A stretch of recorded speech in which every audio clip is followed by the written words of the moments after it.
आप सभी विद्यार्थियों का हार्दिक स्वागत, हार्दिक अभिनंदन। प्रिय विद्यार्थियों, जैसा कि आप देख रहे हैं बीए फर्स्ट ईयर और बीए सेकंड ईयर दोनों कक्षाओं की एक साथ क्लास। बहुत ही एक अच्छा टॉपिक है बौद्ध धर्म, जिसका हम दूसरा भाग पढ़ेंगे। इससे पहला भाग जो है वो हमने पढ़ लिया है और उसका लिंक जो है आपको इसके डिस्क्रिप्शन में मिल जाएगा। यानी जो फर्स्ट भाग है बौद्ध धर्म का, उसका लिंक आपको डिस्क्रिप्शन में मिल जाएगा, जिसमें हम महात्मा बुद्ध की शिक्षाएं हैं, बहुत सारी जो अच्छी अच्छी बातें हैं वो भी हम पढ़ चुके हैं। इसके अलावा जो है इससे संबंधित और कैसे सवाल आते हैं, तो दो भागों में हम इसको पढ़ रहे हैं। दूसरा भाग आप जरूर देखिएगा। एक आपसे बता दूं कि बीए फर्स्ट ईयर के लिए जो प्राचीन भारत का इतिहास बुक चलती है, उसमें भी आपके बीए फर्स्ट ईयर का फर्स्ट पेपर और बीए सेकेंड ईयर का भी फर्स्ट पेपर, जिसमें आपके बुक चलती है भारत के सांस्कृतिक इतिहास की मुख्य प्रवृत्तियां। भारत के सांस्कृतिक इतिहास की मुख्य प्रवृत्तियां, तो उसमें आपके बौद्ध धर्म है। और मैं समझता हूं कि बीए फर्स्ट ईयर और बीए सेकंड ईयर दोनों में बौद्ध धर्म जो है ये कॉमन है। तो इसको हमें फर्स्ट ईयर को भी पढ़ना चाहिए, सेकंड ईयर को भी पढ़ना चाहिए, तो दोनों के लिए हैं। तो आइए देखते हैं इसको। और मैं ये बता दूं आपको कि आपके लिए जो यूपीएससी की तैयारी करने वाले हैं या अन्य कोई तैयारी करने वाले, तो उन विद्यार्थियों के लिए भी ये बहुत अधिक महत्वपूर्ण है। चैनल को यदि सब्सक्राइब नहीं किया, सब्सक्राइब कर लीजिए, ताकि जब भी वीडियो बनता है तो उसका नोटिफिकेशन आपके मोबाइल पर आ जाए। आज हम पढ़ेंगे कि आपके बौद्ध धर्म का जो विभाजन हुआ था हीनयान और महायान में। कहां हुआ था? हीनयान और महायान। हीनयान और महायान में हुआ था। पहले भाग का लिंक इसमें दिया हुआ है, यदि आप सबसे पहले पहला भाग देखना चाहे तो वो देख सकते हैं। हीनयान और महायान में जो विभाजन हुआ उसमें अंतर क्या है, ये प्रश्न आपके बहुत बार पूछा जाता है। तो हीनयान एक के प्रमुख संप्रदाय है वैभाषिक और सौत्रांतिक। कौन से?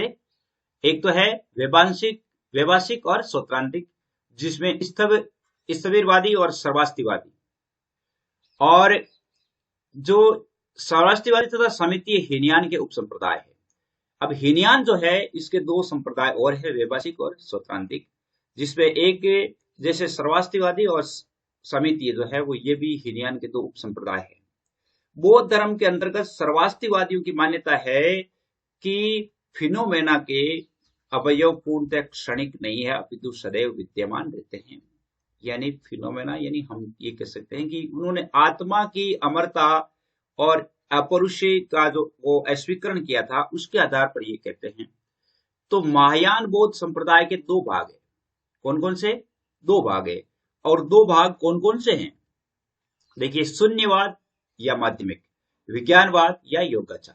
महायान संप्रदाय की बात है। महायान संप्रदाय के दो भाग है, शून्यवाद या माध्यमिका, विज्ञानवाद या योगाचार। अब हीनयान में और संप्रदाय और महायान में अंतर क्या है? देखिए, हीनयान में बुद्ध को महापुरुष के रूप में देखा जाता है, जबकि महायान में देवता के रूप में देखा जाता है। ये अंतर है। पहला अंतर कि महात्मा बुद्ध को हीनयान में एक महापुरुष के रूप में देखा जाता है, जबकि महायान में क्या देखा जाता है? देवता के रूप में देखा जाता है। दूसरी बात है, हीनयान में बुद्ध को प्रतीकों के रूप में दर्शाया गया है, जबकि महायान में उसकी मूर्ति पूजा शुरू हो गई थी। महायान में बुद्ध की मूर्ति पूजा शुरू हो गई थी, जबकि हीनयान में उसे प्रतीक के रूप में दर्शाया गया है।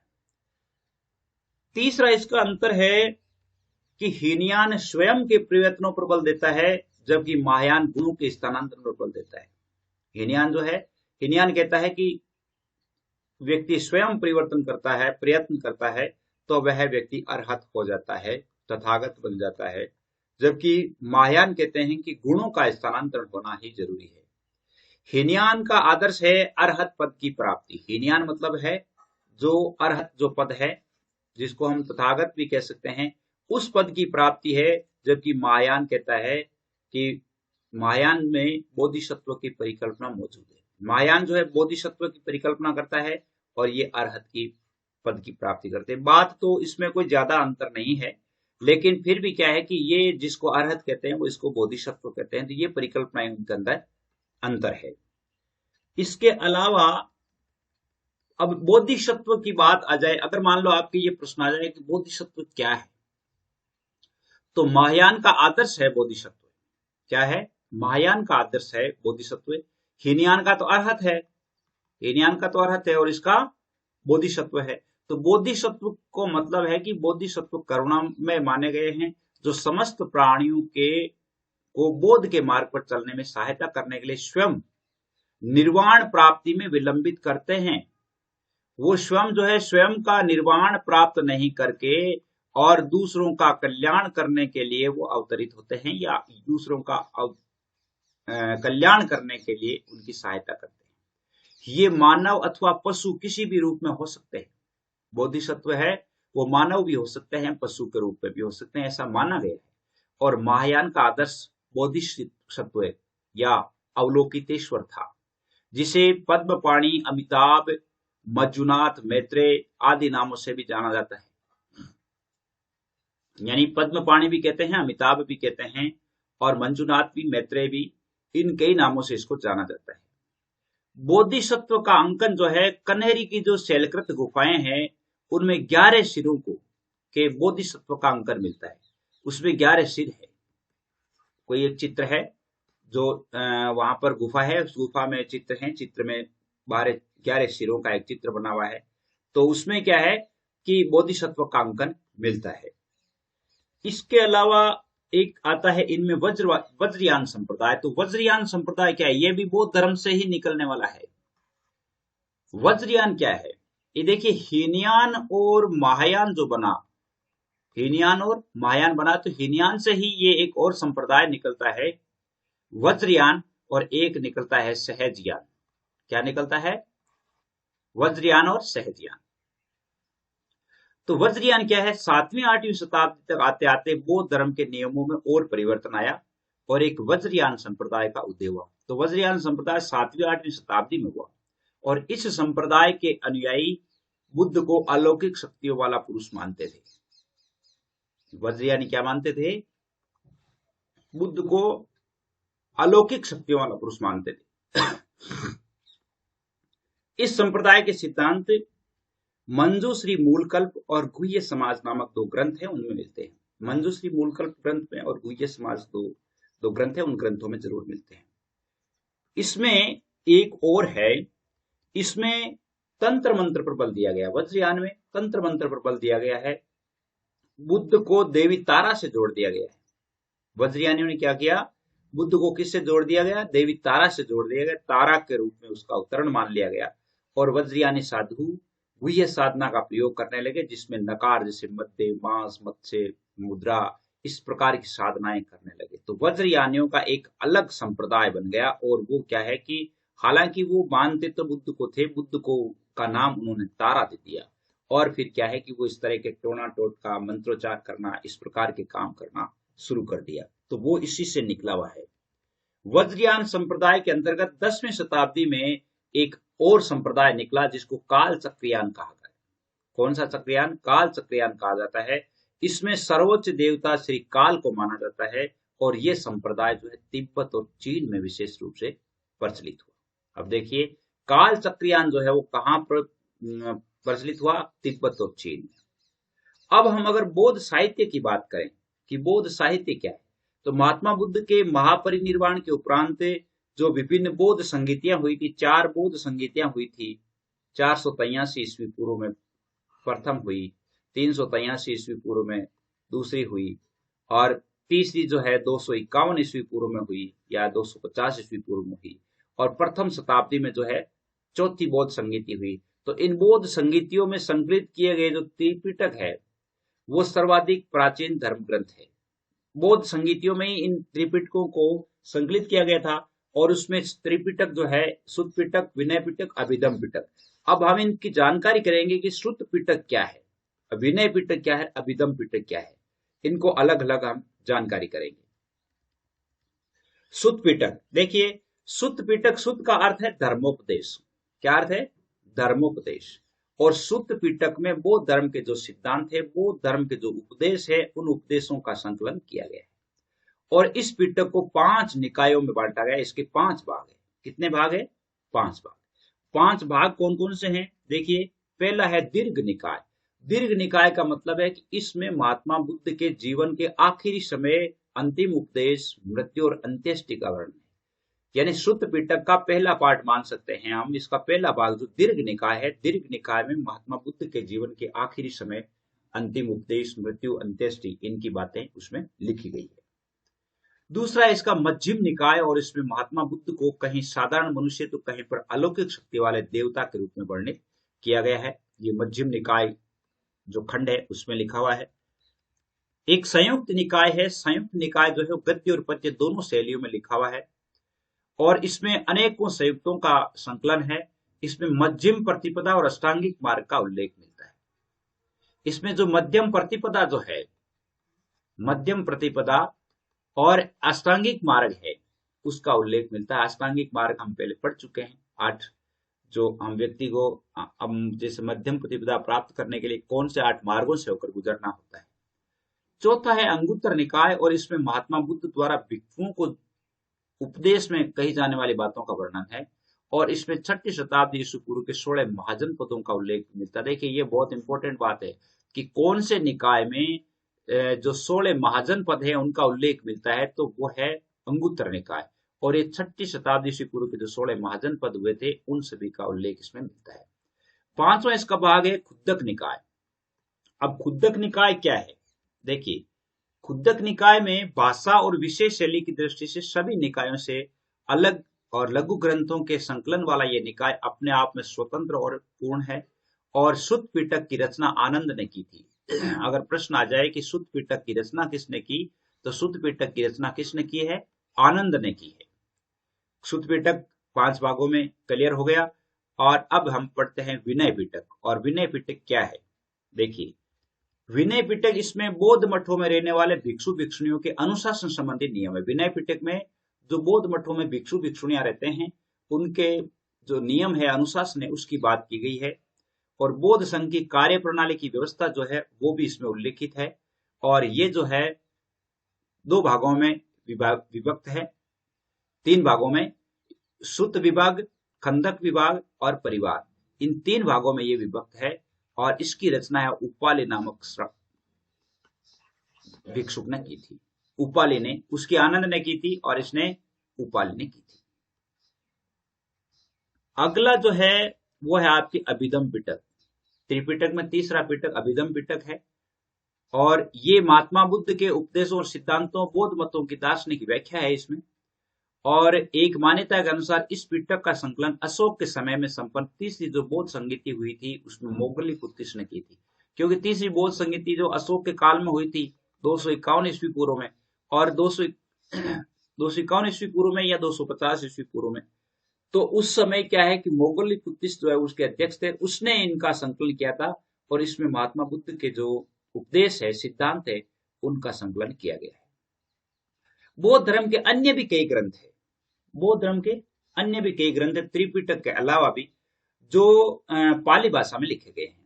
पहला है एक मिलिंद पन्नो, जो बहुत बार पूछा जाता है इसके बारे में, और इसमें ईसा की प्रथम 2 शताब्दियों के भारतीय जनजीवन की जानकारी मिलती है। ईसा की प्रथम 2 शताब्दियों का प्रथम और द्वितीय जो शताब्दी है उसमें, और इसमें यूनानी शासक मिनांडर और एक बौद्ध भिक्षुक थे नागसेन, इन दोनों के बीच में बौद्ध मत पर वार्ता दर्शाई गई है। मिनांडर और नागसेन, इन दोनों ने बौद्ध मत पर जो बातचीत की वो किस में मिलती है? मिलिंद पन्नो में मिलती है। दूसरा है इसका दीप वंश, और ये दीप वंश जो है श्रीलंका या सिंगल द्वीप के इतिहास पर प्रकाश डालने वाला है।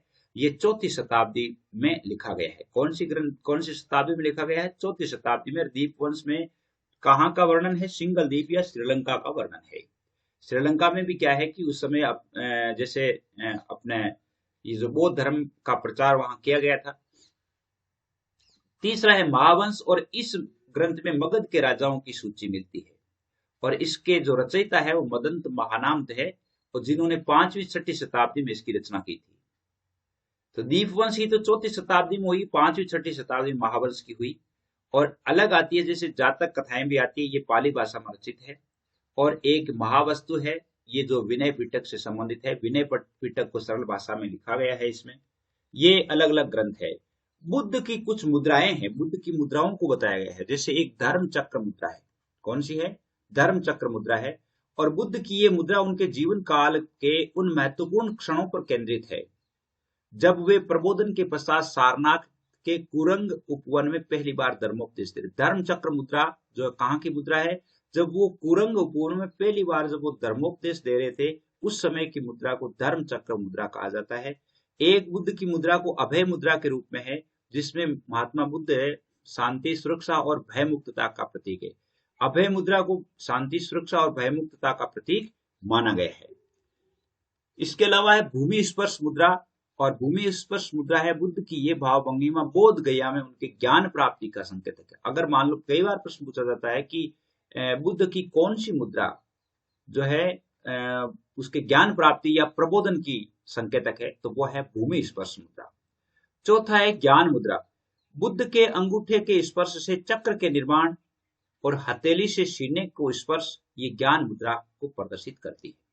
इसमें ज्ञान मुद्रा में जो कैसे बैठे हैं, बुद्ध के अंगूठे के स्पर्श से चक्र का निर्माण करना और हथेली से सीने को स्पर्श किए रहना, ये ज्ञान मुद्रा है। एक वरद मुद्रा है। वरद मुद्रा ये ऊर्जा प्राप्ति के लिए समर्पित होने का गुण सिखाती है। अब जैसे मान लो बौद्ध धर्म जो है, ये कई बार पूछा जाता है कि बौद्ध धर्म की लोकप्रियता का क्या कारण था। तो बौद्ध धर्म की लोकप्रियता का पहला कारण था जटिल दार्शनिक वाद विवाद नहीं होना। इसमें जो है दार्शनिक वाद विवाद जो है इसके जो नियम थे उनमें कठिनता नहीं थी, जटिलता नहीं थी। दूसरी बात है लोक भाषा अर्थात पाली में उपदेश देना। ये बौद्ध धर्म के जो उपदेश थे वो लोक भाषा में थे, जन सामान्य की भाषा में थे, इसलिए ये प्रसिद्ध हो गया। तीसरा, बौद्ध धर्म को राजकीय संरक्षण प्राप्त होना, और उस समय के जो बहुत सारे राजा थे वो भी बुद्ध से प्रभावित थे और उन्होंने इस धर्म को अपने राज्य में संरक्षण दिया। और जिस राज्य में किसी धर्म का संरक्षण होता है तो वह धर्म जो है यानी फलीभूत हो जाता है। तीसरा है इसमें सामाजिक समानता का सिद्धांत। इसमें बौद्ध धर्म में क्या है कि वर्ण व्यवस्था को अस्वीकृत किया गया। वर्ण व्यवस्था में जैसे ब्राह्मण क्षत्रिय वैश्य शूद्र जो माने गए हैं, जिनमें क्या है कि एक को ज्यादा महत्व है दूसरे को कम महत्व, तो इसमें इस प्रकार की कोई व्यवस्था नहीं है। मनुष्य है जो सभी जो बराबर है, तो इसलिए सामाजिक समानता के सिद्धांत के कारण भी लोग इससे ज्यादा जुड़े।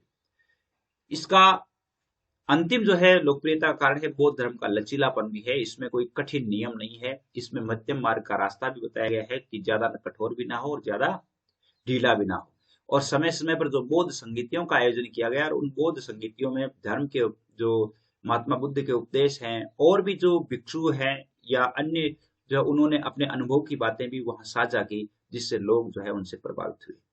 बौद्ध भिक्षुओं को यदि हम देखें तो दो भागों में बांटा जाता है। एक तो बौद्ध उपासक कहे जाते हैं जो सपरिवार रहते हैं, अर्थात जो गृहस्थी होते हैं उन गृहस्थियों को उपासक कहा जाता है। और भिक्षु वो होते हैं जो घर का जीवन त्याग करके सन्यासी जीवन जीते हैं और वो संगठन के रूप में इकट्ठा रहते हैं, जिसने बुद्ध ने संघ कहा है। स्त्रियों को भी संघ में प्रवेश की अनुमति दी गई और आनंद के कहने पर दी गई थी।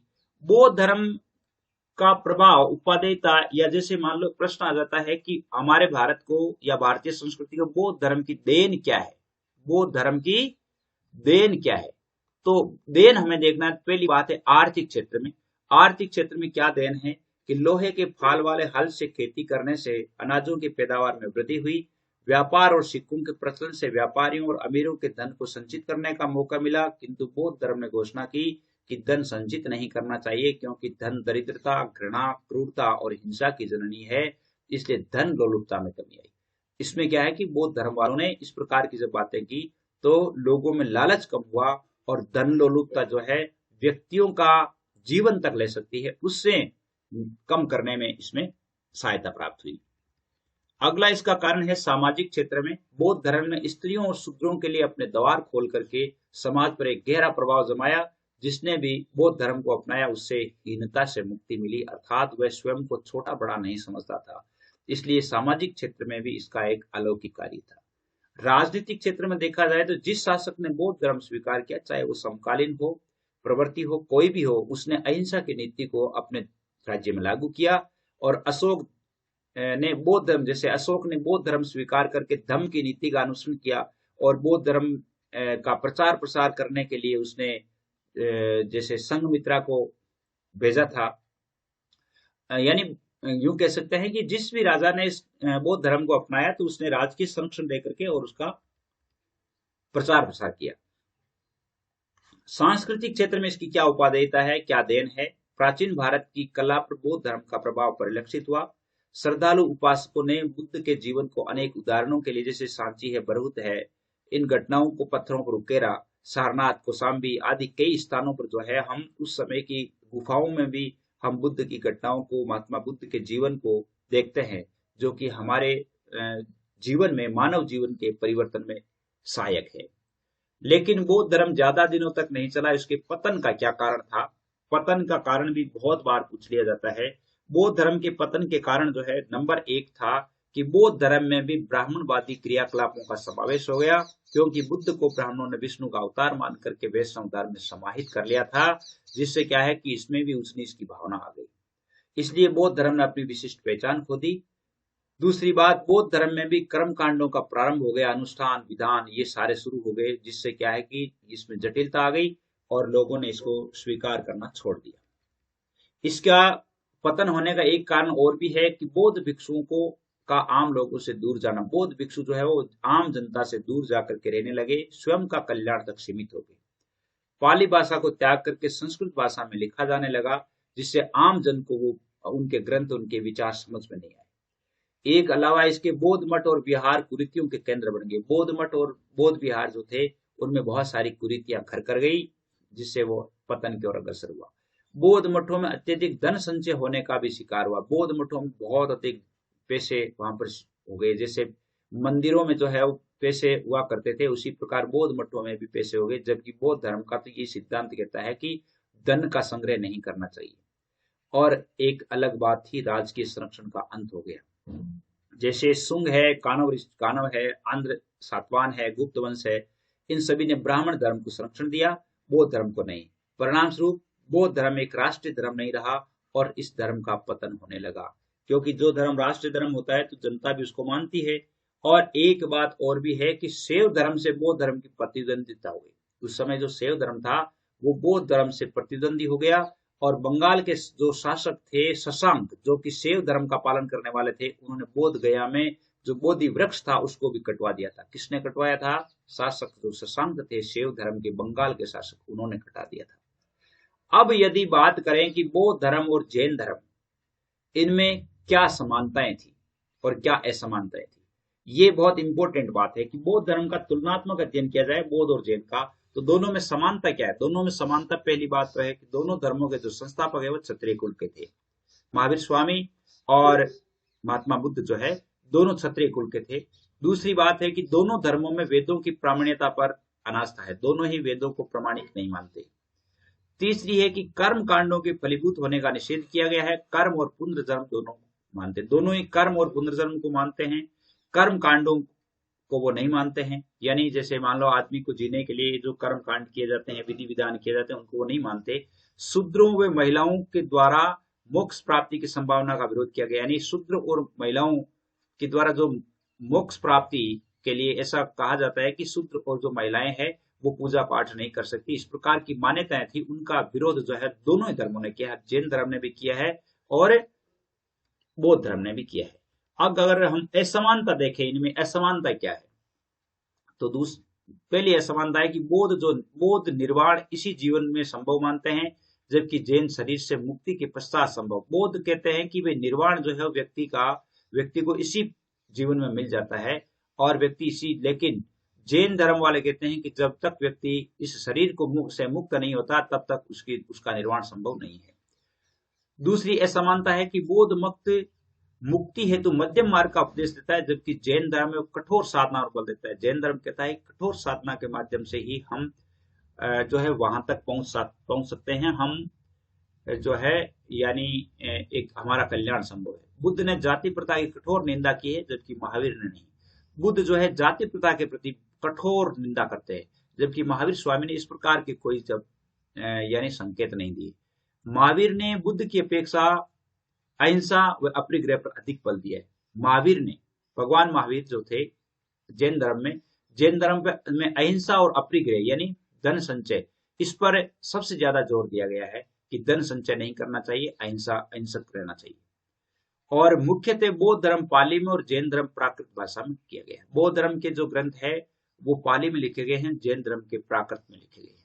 किसमें लिखे गए हैं? प्राकृत में लिखे गए हैं। उम्मीद करता हूं ये चीज आपके समझ में आई है। पहला वीडियो आप जरूर देख लेना, ताकि क्या है कि पूरा का पूरा पार्ट आपके समझ में आ जाए। उसका लिंक आपके इसके डिस्क्रिप्शन में दिया हुआ है, वहां से आप प्राप्त कर सकते हैं। जय हिंद, जय भारत।